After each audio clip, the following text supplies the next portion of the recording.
नमस्ते आवाम, स्वागत है आपका लेक्चर नंबर 54 में। चैप्टर नंबर 11 शुरू हो चुका है। अल्कोहल का इंट्रोडक्शन मैंने दे दिया शुरुआत में। अल्कोहल, फिनॉल और इथर्स, इनके बारे में हमने सीखना है आज, ठीक है। तो सारा जो मैंने वेब मैप है आपको पहले लेक्चर में रख दिया, चैप्टर नंबर 11 के, जो कि लेक्चर नंबर 53 था। आज हम सीखेंगे थोड़ा सा IUPAC नेम के बारे में, जो कि 11th में था, जो कि 10th में भी था, ठीक है। फिर भी एक बार ले लेता हूं, कोई दिक्कत की बात नहीं है, मजा आएगा।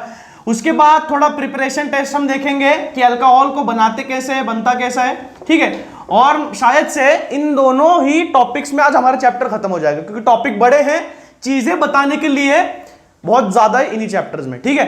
तो फिर शुरू करते हैं।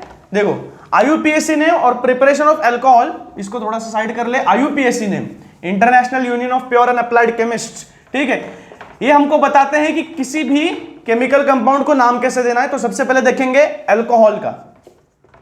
अल्कोहल को नाम देने के लिए कुछ रूल्स है, ठीक है।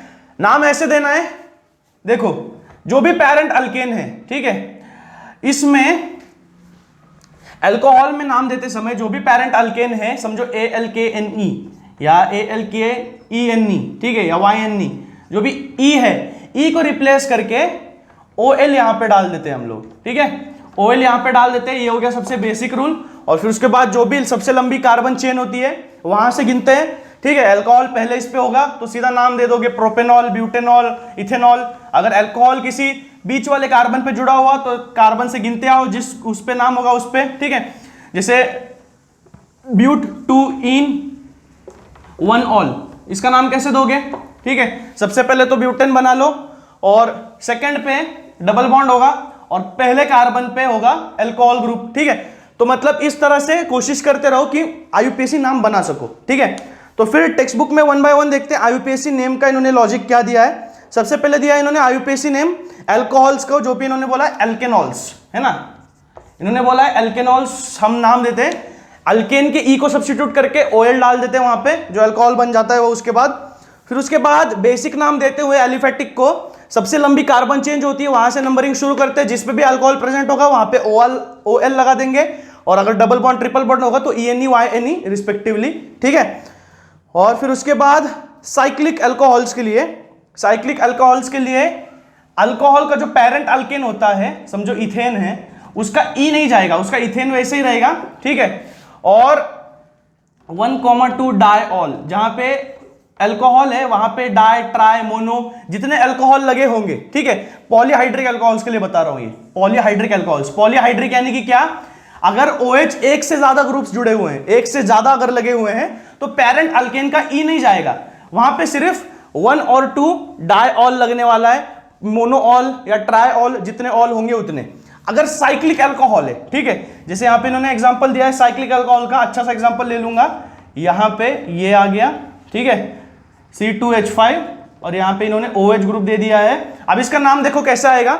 साइक्लिक अल्कोहल्स में आपको याद रखना है, जहां पे अल्कोहल ग्रुप है उस कार्बन कंपाउंड को नंबर 1 आप दोगे, ठीक है। रेफरेंस पकड़ लेना, नंबर 1। जहां पे हाइड्रोक्सी ग्रुप मेरा जुड़ा हुआ है उस कार्बन को आप नंबर 1 दोगे, और उस हिसाब से आप चेन को देखोगे और प्रीफिक्स में लगाओगे जो भी चीजें हैं। जैसे यहां पे समझो मैंने 1 दे दिया, 1 2 3 4 5, ठीक है, 5 कार्बन का एक चेन है साइक्लिक में, तो पेंटेनॉल हो गया, ठीक है।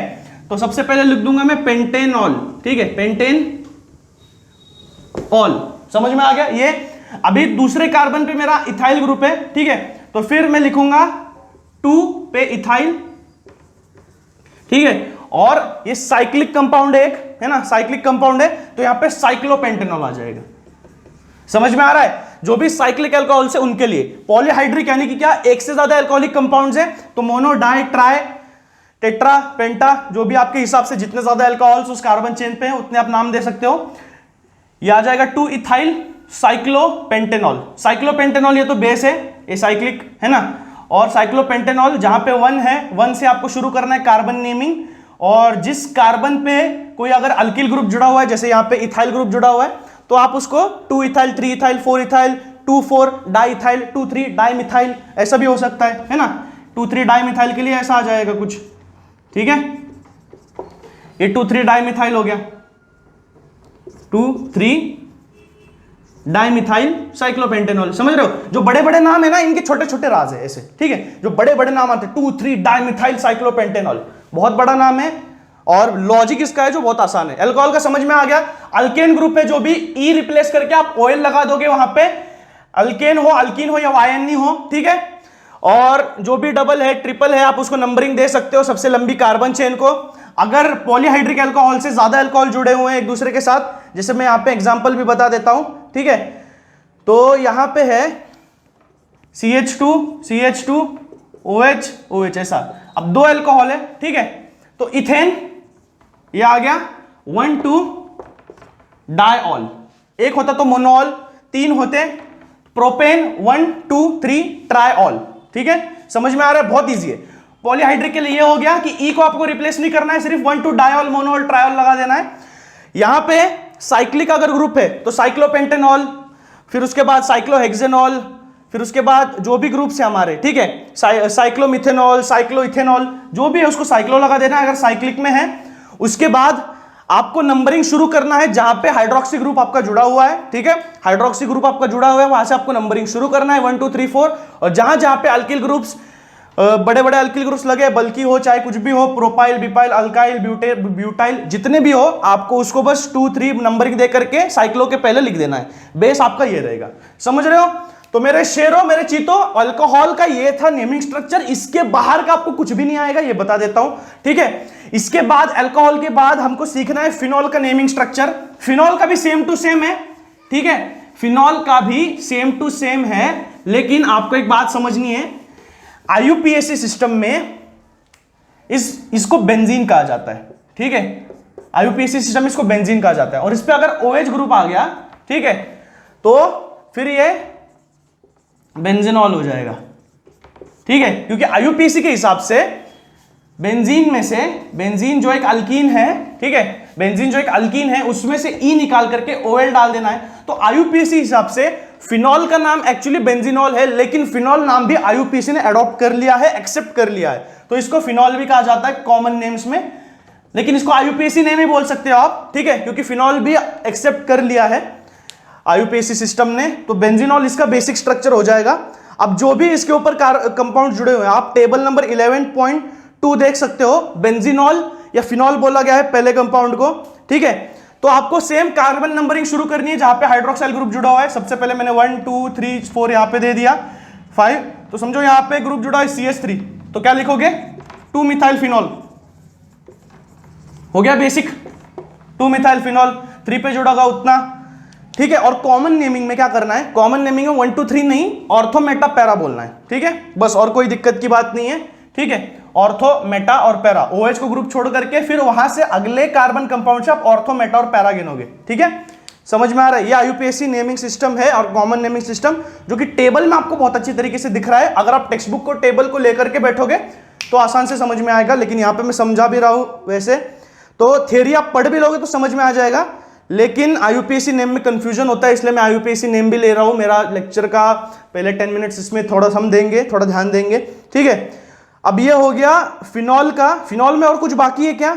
नहीं, फिनॉल में और कुछ बाकी नहीं है। देखो बस जो भी है आपको ये करना है। देखो अगर हाइड्रोक्सी ग्रुप्स 2 आ गए तो क्या करना है, ये एक एक्सेप्शन है, हाइड्रोक्सी ग्रुप्स 2 आ गए तो जैसे मैंने बोला पॉलीहाइड्रिक अल्कोहल्स के लिए हाइड्रोक्सी ग्रुप्स 2 आ गए तो डायऑल, ट्रायऑल उसको इस्तेमाल कर लो। तो समझो ये OH और ये OH है तो हमारा आ जाएगा बेंजीन, बेंजीन आ जाएगा। जैसे अल्कोहल में इथेन 1 2 डायऑल आया था ना, इथेन 1 2 डायऑल, अभी बताया 10 सेकंड पहले, इथेन 1 2 डायऑल आया था। इथेन का आप इथेन का ई सब्स्टिट्यूट नहीं करोगे, आपका आप पूरा पैरेंट अल्केन का नाम लिखोगे और फिर 1 2 डाल के डायऑल लिखोगे। सिमिलरली अगर पॉलीहाइड्रिक अल्कोहल है, इसमें 2 हाइड्रोक्सिल या 3 हाइड्रोक्सिल ग्रुप प्रेजेंट है, एक से ज्यादा, उसमें आप पैरेंट अल्केन यानी कि बेंजीन का नाम आप सब्स्टिट्यूट नहीं करोगे, बेंजीन लिखोगे, बेंजीन 1 2 डायऑल, ठीक है, यहां पे कॉमन ही डालना है, बेंजीन 1 2 डायऑल, ठीक है। ये एक एक्सेप्शन है, एक्सेप्शन नहीं मतलब बताया अल्कोहल में वही है यहाँ पे। तो फिनॉल और अल्कोहल में ज्यादा फर्क नहीं है, सिमिलैरिटीज है बहुत सारी, ठीक है, तो उसको देख लो।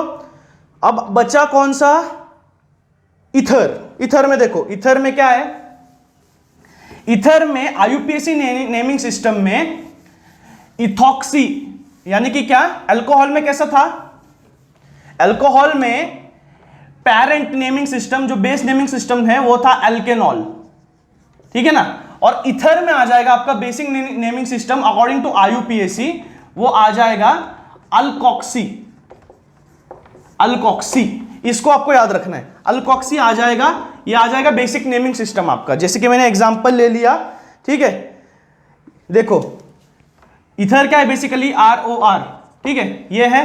तो अगर अल्कोक्सी जो मैंने बोला बेस नेमिंग सिस्टम, समझो CH3O है, तो इसको मैं बोलूंगा मिथॉक्सी, ठीक है, इसको मैं बोलूंगा मिथॉक्सी। अगर ऐसा है CH2O, इसको मैं बोलूंगा इथॉक्सी, ठीक है, प्रोपॉक्सी, ब्यूटॉक्सी अकॉर्डिंगली, ठीक है। नाम थोड़े से अजीब है लेकिन ठीक है। अल्कोक्सी इसका जो बेस नेमिंग सिस्टम है आईयूपीएसी का, ये बेसिक है हमारा, इससे बाहर नहीं जाएगा कुछ भी। अब देखो इसका एक रूल है जो आपको याद रखना है, जो भी बल्कि कार्बन एटम है, बल्कि कंपाउंड है जिस साइड पे ऑक्सीजन के आइदर साइड पे, उसको आपको पेरेंट अल्केन मानना है और दूसरे वाले को आपको सिर्फ अल्काइल ग्रुप समझ करके लिख देना है। यानी कि क्या बता रहा हूं, देखो समझो एक ऐसा कंपाउंड है मेरे पास CH3O, ठीक है, राइट साइड पे ऑक्सीजन क्या होगा CH, उसके बाद CH3, गलती नहीं कर रहा हूं ना, ठीक है, CH3, ये आ गया। चलो अब यहां पे देखो ROR ऐसा कुछ है, यहां पे एक अल्काइल ग्रुप है, यहां पे एक अलग अल्काइल ग्रुप है जिसका बेस प्रोपेन है, इसका बेस मीथेन है, ठीक है। अब मैंने क्या बोला, इथर को नेम देते हुए आपको क्या करना है, दोनों में से समझ रहे हो शेरो, दोनों में से जो भी सबसे लंबा कार्बन चेन है उसको आपको चुनना है। दिख रहा है सबसे लंबा कार्बन चेन कौन सा है, डोरा वाला सवाल हो गया, तो सामने नदी और नदी का कलर कौन सा है, ऐसा वाला हो गया। सबसे लंबा कार्बन चेन कौन सा है, ये वाला, ठीक है, ये वाला सबसे लंबा कार्बन चेन है, इसको आप नाम दे दो 1 2 3, या ऐसे नाम दे दो, ठीक है, 1 2 3, कोई दिक्कत की बात नहीं है, ठीक है। सेकंड कार्बन तो ये आने वाला है, ऊपर से दे दो नीचे से दे दो, ठीक है। तो सबसे लंबी कार्बन चेन ये है, तो इथर को नाम देते हुए आईयूपीएसी में सबसे लंबी कार्बन चेन को चुनना है, ऑक्सीजन के इधर साइड पे होगी तो, ठीक है, सेम साइड पे होगी तो बताता हूं मैं, सेम हो गया तो क्या करना है, सबसे लंबी कार्बन चेन को चुना आपने 1 2 3, ठीक है। अब ये ग्रुप जो है इसको हम ऑक्सी बोलते हैं, तो सेकेंड कार्बन पे मिथॉक्सी ग्रुप जुड़ा हुआ है, सही है, तो 2 पे मिथॉक्सी है, और जो मेरा पेरेंट है वो कौन है, 2 मिथॉक्सी प्रोपेन। समझ में आ गया, लग रहा है लॉजिक, देखो समझ रहे हो, जो भी लंबा कार्बन चेन है ऑक्सीजन के इधर साइड पे उसको चुनना है, उसको चुन लिया, उसको कार्बन नंबरिंग देना है, और किस कार्बन पे कौन सा ऑक्सी वाला ग्रुप जुटा हुआ है, ऑक्सी वाला यानी कि क्या, अल्काइल ग्रुप के साथ ऑक्सीजन जुड़ा होना चाहिए, ऑक्सी ग्रुप। तो अगर यहां पे ऐसा होता, ठीक है, तो फिर मैं इसको कहता 2 इथॉक्सी प्रोपेन। क्या कहता मैं इसको, 2 इथॉक्सी, क्योंकि सेकंड कार्बन पे इथॉक्सी है, 2 इथॉक्सी प्रोपेन। समझ रहे हो, सिर्फ एक ही इधर साइड ऑफ द ऑक्सीजन पे सिर्फ एक ही अल्काइल ग्रुप को चुनना है, उसको ही कार्बन नेमिंग देनी है, और उसके हिसाब से ही बाकी को आपको नाम देना है। समझ रहे हो बात को, ये इथर का नेमिंग हो गया आईयूपीएसी सिस्टम में, पेरेंट अल्कोक्सी है, समझ रहे हो, अल्कोक्सी, इथॉक्सी, मिथॉक्सी, ब्यूटॉक्सी, प्रोपॉक्सी, ये सब है। इधर साइड पे अगर कोई लंबी चेन होगी उसको चुनना है, और दूसरे साइड पे लंबी चेन नहीं होगी तो उसको इथॉक्सी, मिथॉक्सी, ब्यूटॉक्सी जो भी बोलो चलेगा, किस कार्बन एटम पे है वो आपको देखना है। समझ रहे हो, जो अनसॉल्व्ड है यहां पे इन्होंने क्वेश्चंस दिए उसको भी सॉल्व कर दूंगा, ठीक है, बस थोड़ा सब्र रखो। अब देखो यहां पे ये आ गया, और बाकी तो मुझे कुछ दिख नहीं रहा इसमें, यही नेमिंग सिस्टम है, ठीक है, और दूसरा कुछ भी नहीं है, ठीक है। और अगर दोनों साइड पे सेम है जैसे ये, तो भी वही लिखना है, दोनों में से किसी भी कार्बन को चुन लो, 1 2 3 तो देना नहीं है।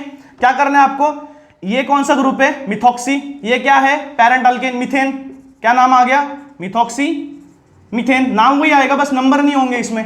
नंबर क्यों नहीं होंगे भाई, क्योंकि दोनों साइड पे अनसिमेट्रिकल कार्बन नहीं है, सिमेट्रिकल है, मिथॉक्सी मीथेन। अगर ऐसा हो गया, तो क्या करोगे, C2H5 है, यहाँ पे O है, यहाँ पे और एक C2H5 है, इथॉक्सी इथेन आ जाएगा, है ना। देखो बहुत इजी है, इथर का भी समझ गए, तीनों का, अल्कोहल का समझ गए, उसके बाद हमने देखा फिनॉल का जो सिमिलर था बहुत ज्यादा, इथर का भी बहुत ज्यादा सिमिलर है, क्योंकि सिमिलर नहीं है, बहुत ज्यादा आसान है, क्योंकि एक साइड पे जो अनसिमेट्रिकल कार्बन है उसी को चुनना है, दूसरे वाले को इथॉक्सी, मिथॉक्सी, प्रोपोक्सी आप बोल सकते हो, ठीक है। तो ये रिवीजन हो गया आपका अच्छे से, जो कि आपने पढ़ा हुआ था। अब अनसॉल्व वाले आईयूपीएसी सॉल्व कर लेंगे, उसके बाद प्रिपरेशन मेथड देखेंगे। मजा आ रहा है शेरो?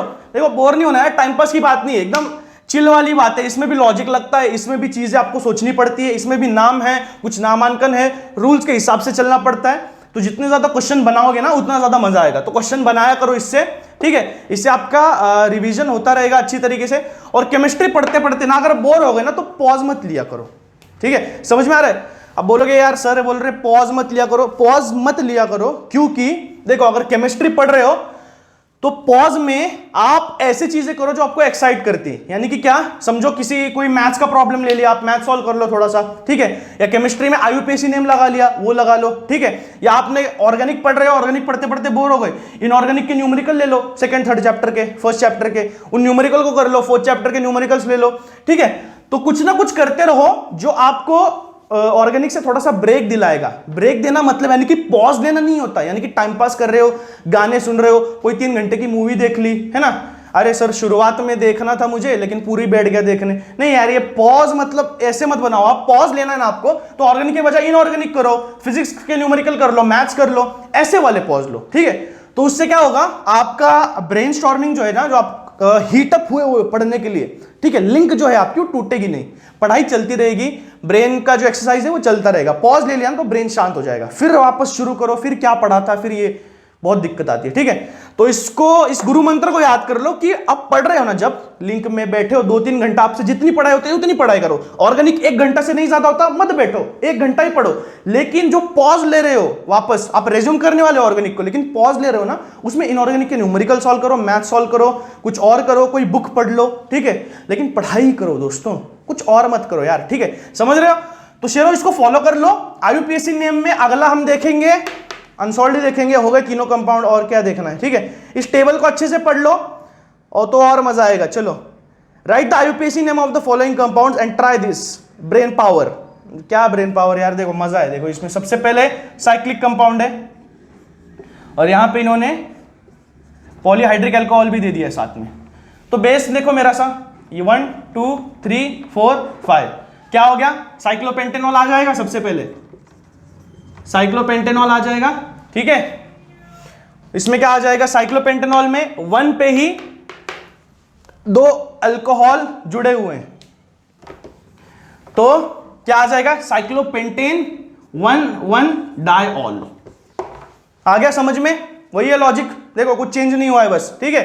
अगर ये है तो इसमें क्या करना है, बस पॉलीहाइड्रिक अल्कोहल है तो पेंटेन अपना कार्बन चेन वही रखना है, सिमिलरली पेरेंट नेम को, और जो भी है जितने अल्कोहल है पॉलीहाइड्रिक उतने डाई ट्राई आप लिख सकते हो, ठीक है?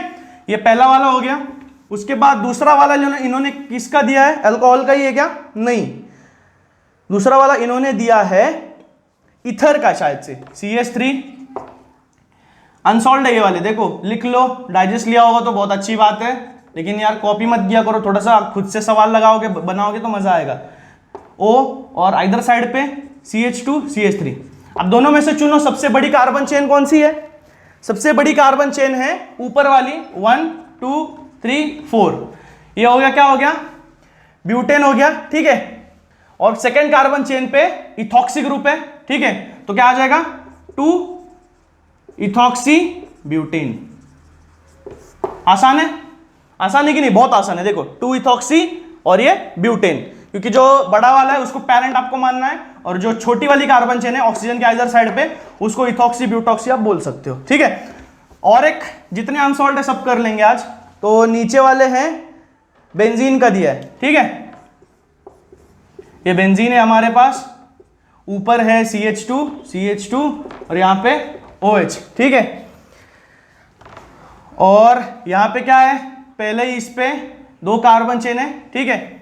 क्या आ जाएगा फिर, देखो ऊपर वाले में CH2 और फिर उसके बाद 1 2, ठीक है? तो नाम क्या आ जाएगा, इथेन है यहां पे, ठीक है? तो फिनॉल आ जाएगा सबसे पहले बेस, तो ठीक है? तो इथाइल फिनॉल बेसिक नाम, ठीक है? क्योंकि 1 पे ही ये दोनों इथाइल के ग्रुप, अगर यहां पे होते तो 2 इथाइल 3 इथाइल आता, बेसिक इथाइल फिनॉल इसका नाम आ जाएगा, ठीक है? अगर सिर्फ इतना होता तो मिथाइल फिनॉल आ जाता, ठीक है? बस कोई दिक्कत की बात नहीं है। ये वाला भी हो गया फिनॉल में, ठीक है। सब आप देखो, इसके बाहर का कुछ आने वाला नहीं है रूल्स में से, तो ये आता है एमसीक्यू में ज्यादा से ज्यादा, इसलिए इसको मैं पढ़ा रहा हूं वापस।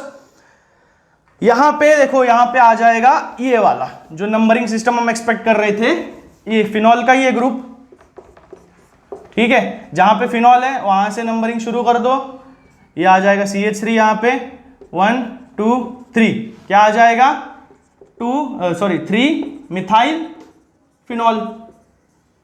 बहुत आसान है, देखो मजा आ रहा है कि नहीं। तो फिर आप ऐसे सवाल बनाया करो, ठीक है। और होगा क्योंकि सॉल्ट एग्जांपल्स तो और नहीं है, डाइजेस्ट में अगर और होंगे तो और बनाया करो, यहां होते तो बता देता। अल्कोहल का प्रिपरेशन शुरू करते हैं, ठीक है। चलो पन्ने पलट लो, या अगर आधे पन्ने में खत्म हो गया तो नया पन्ना शुरू कर लो। प्रिपरेशन ऑफ अल्कोहल्स हेडिंग दे दो, यहां पे 4 प्रिपरेशन मेथड्स है अल्कोहल्स के। प्रिपरेशन ऑफ अल्कोहल, ठीक है। अब जितने हैं सारे प्रिपरेशन मेथड अल्कीन से ही बनने वाले। अल्कीन चैप्टर 11 स्टैंडर्ड में था, सारे के सारे मेथड 11 स्टैंडर्ड में आप पढ़ चुके हो। वापस यहां पे रिवीजन करेंगे हम लोग। यहां पे दिया गया कि नहीं, studied in 11 standard acid catalysed, refer to the standard 11th of chemistry, hydroboration refer to the standard 11th। ओ भाई दिक्कत वाली बात आ गई, सब रिफर करने को बोल रहे हैं लोग तो 11 स्टैंडर्ड में। चलो पढ़ेंगे इसको भी। और जो 4th वाली मेथड है वो यहाँ पे इन्होंने दी गई है, 4th वाली बस नई मेथड है, बाकी तीनों मेथड आप 11 स्टैंडर्ड में सीख चुके हो पहले से।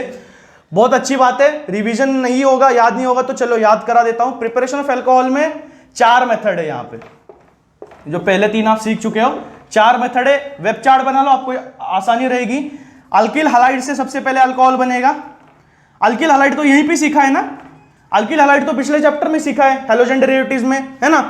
उसको सब्स्टिट्यूट करके अल्कोहल ग्रुप लग रहा था उसको, तो वही मेथड है, दूसरा कुछ नहीं है। अल्किल हैलाइड में सीखा था। उसके बाद एसिड कैटालाइज्ड है, एसिड कैटालाइज्ड रिएक्शन है जिससे अल्कोहल बनता है वापस। चौथा मेथड है हाइड्रोबोरेशन, ये मार्कोनिकॉफ्स रूल है, और हाइड्रोबोरेशन में पेरोक्साइड आएगा तो यहां पे एंटी मार्कोनिकॉफ्स रूल। उस दिन बताया था मैंने, खराश इफेक्ट या एंटी मार्कोनिकॉफ्स रूल जिसको बोलते हैं। अगर पेरोक्साइड क्या में आ गया तो जो कार्बन चेन है उसमें, चलो हम बात करेंगे डिस्कस करते हो। और फिर लास्ट में आ जाएगा रिडक्शन ऑफ कार्बिनॉल कंपाउंड्स। तो कार्बिनॉल कंपाउंड्स आपको चैप्टर नहीं था 11th में, कार्बिनॉल कंपाउंड्स आपको नया है, तो इसको इन चारों को हम देखेंगे आज, चाहे 2 देखेंगे 4 तो अगर हो जाएंगे तो बहुत अच्छी बात है। Alkyl halide, acid catalysed, hydroboration और यहां पे reduction of the carbinol compounds, इन चारों से अल्कोहल बनेगा। उसके बाद इसकी फिजिकल प्रॉपर्टीज और फिर उसके बाद चालू होगा फिनॉल, ठीक है। तो ऐसे 1 बाय 1 स्टेप्स देखना है। चैप्टर थोड़ा सा लेंदी है लेकिन आसान भी है, ठीक है। तो प्रिपरेशन ऑफ अल्कोहल्स में ये वेब बना दिया है, आप लोग भी बना लो, ठीक है। दोबारा दोहरा रहा हूं। अल्किल हैलाइड सबसे पहले एसिड कैटालाइज्ड, फिर हाइड्रोबोरेशन और फिर reduction of the carbonyl compounds. सबसे पहले अल्किल हैलाइड को देखेंगे जो आपने देखा है। अल्किल हैलाइड से अल्कोहल कैसे बनेगा, अल्किल हैलाइड को रिएक्ट कर दो किसी भी अल्कली से, प्योर या एक्वियस अल्कली हो, ठीक है, एक्वियस NaOH, ठीक है, और वाटर रख दो या कुछ नॉर्मल टेम्परेचर रख दो, ठीक है, वार्म वाटर होगा तो अच्छा होगा। और फिर इससे बन जाएगा हमारा अल्कोहल और फिर बाहर आ जाएगा NaX, ठीक है। तो फिर ये कॉमन मेथड है जो आपने हैलोजन डेरिवेटिव्स में पढ़ी हुई है, जहां पे अल्किल हैलाइड से अगर अल्कली मेटल ले लोगे, ठीक है, या तो इस बेस को अगर छोड़ोगे और ये ले लो फिर moist AgO in the presence of H2O again, ठीक है, इससे भी हमारा ROH बनेगा, ठीक है। और यहां पे सिल्वर मेटल हमारा आ जाएगा और हैलाइड के साथ, ठीक है। ये बेसिक मेथड जो हैलोजन डेरिवेटिव में आपने पढ़ी हुई है अल्कोहल को बनाने के लिए। एसिड कैटालिस्ट में मार्कोनिकॉफ्स रूल है, ठीक है। चलो लास्ट टॉपिक है तो ध्यान दे दो अच्छे से। मार्कोनिकॉफ्स रूल वापस दोहराता हूं, क्या कहा था मार्कोनिकॉफ्स रूल। मार्कोनिकॉफ्स रूल में नेगेटिव कंपाउंड उस कार्बन को जाके लगेगा जिस पे सबसे कम हाइड्रोजन एटम्स है, और जो पॉजिटिव है वो उस पे जाके लगेगा जिस पे सबसे ज्यादा हाइड्रोजन एटम्स है। तो बेसिकली क्या होगा, हमारा अल्कीन होगा बेसिक कंपाउंड रिएजेंट में, क्या होगा, अल्कीन होगा। अल्कीन के साथ यहां पे एसिड कैटालाइज्ड है, यानी कि क्या, इसमें H2SO4 हमारा एसिड होगा जिसके साथ रिएक्शन होने वाला है। आगे जाकर के एक एसिड कंपाउंड बनेगा, ठीक है, और उस एसिड कंपाउंड को अगर आप वाटर के साथ मिक्स करोगे फिर जाके हमारा अल्कोहल बनने वाला है, ठीक है। It is a kind of the famous laboratory process which we say, ठीक है। बहुत मजा आता है इसको लैब में करने के लिए। जब आप आगे जाओगे केमिस्ट में, अगर आपको कुछ करोगे उन चीजों में, तो ये सब लैबोरेटरी में आपको करने मिलेगा, ठीक है। तो इसको अगर मैं रिएक्शन प्रोसेस में देख लूं तो ये ऐसा कुछ लगेगा, ध्यान दे दो फटाक से। इसमें सबसे पहले अल्कीन ले लेंगे, बेसिक वाला, चलो इथीन ले लिया अगर, ठीक है। इसमें क्या होगा, सबसे पहले एसिड कैटालाइज्ड में H2SO4 के साथ रिएक्शन करेंगे। अब पॉजिटिव और नेगेटिव इसके दो इसके हमको फैक्टर्स चाहिए, तो इसको ऐसे ले लो आप लोग, ठीक है। H2SO4 है, एक H ले लो, OSO3H ऐसा ले लो, समझ में आ रहा है। H2SO4 ही है, देखो H2SO4 वही है, बस मैंने इसको H प्लस और OSO3H माइनस में कर दिया है, प्लस और माइनस में। अब मार्कोनिकॉफ रूल के हिसाब से जिस कार्बन एटम के पास सबसे कम हाइड्रोजन है उसके पास ये नेगेटिव वाला ग्रुप जाएगा, और जिसके पास सबसे ज्यादा हाइड्रोजन है उसके पास ये हाइड्रोजन ही जाएगा, ठीक है। तो सबसे कम हाइड्रोजन किसके पास है, दोनों के पास सिमेट्रिक है ये वाला। अगर प्रोपेन होगा, ठीक है, तो उसमें थोड़ा सा आपको समझ में आएगा, मार्कोनिकॉफ रूल आपको समझ में आ रहा है ना। लेकिन जो नेगेटिव ग्रुप है वो सबसे कम हाइड्रोजन वाले कार्बन एटम के पास जाएगा, ठीक है। इतना चीज याद रखना है, मार्कोनिकॉफ रूल। तो यहां पे हो जाएगा CH2 CH3, ठीक है, सॉरी CH2 एक कंपाउंड जुड़ जाएगा OSO3H, ये आ गया इस पे, ठीक है। तो इसका नाम आ जाएगा ethyl acid sulphate, sorry ethyl hydrogen sulphate, ठीक है, ये इसका नाम आ जाएगा ऐसा कुछ। और फिर इसको रिएक्ट कर देंगे हम पानी के साथ वापस, ठीक है। इसको पानी के साथ रिएक्ट कर दिया वापस हमने, तो यहां पे CH2OH यहां पे लग जाएगा, ठीक है। और क्या आ जाएगा यहां पे, प्लस H2SO4, यानी कि क्या, ये H2O है, इसमें से H और OH जाके यहां पे लग जाएगा, और ये H इसको पकड़ लेगा, इसको, ठीक है, इसको पकड़ के, और फिर ये यहां पे सल्फ्यूरिक एसिड वापस मिल जाएगा, क्योंकि बेसिकली एसिड कैटालाइज्ड बोला है, तो कैटालिसिस वापस किसी भी प्रोसेस में हमको एंड में मिल जाता है, तो H2SO4 जो है वो वापस एंड में मिल जाएगा। तो ये था हमारा एसिड कैटालाइज्ड प्रोसेस, जो कि 11th स्टैंडर्ड में था, ठीक है। मेहरबानी कि मुझे याद था अच्छे से, चलो कोई दिक्कत नहीं है। एसिड कैटालाइज्ड, हाइड्रोपोरेशन और कार्बोनिल रिडक्शन हम अगले लेक्चर में देखेंगे, काफी टाइम हो चुका है। IUPAC नेम और सारे मेथड्स आपको वापस रिवीजन करके आना है, पढ़ के आना है। अगले लेक्चर में प्रिपरेशन ऑफ अल्कोहल और फिजिकल प्रॉपर्टीज को हम देखने वाले हैं। तो लेक्चर नंबर 54 को यहां पे देता हूं मैं पूर्ण विराम। तो मिलते हैं फिर अगले लेक्चर में, लेक्चर नंबर 55 में। लाइक, शेयर और सब्सक्राइब, ये 3 चीज करना बिल्कुल मत भूलना। पसंद आए तो ज्यादा से ज्यादा लोगों को बताना कि केमिस्ट्री की सीरीज ऑर्गेनिक वाली लेक्चर नंबर 54 पे चैप्टर नंबर 11 पे पहुंच चुकी है, ठीक है। तो पढ़ते हैं मजे में लेक्चर नंबर 55 में, फिर मिलेंगे, तब तक के लिए goodbye and thank you.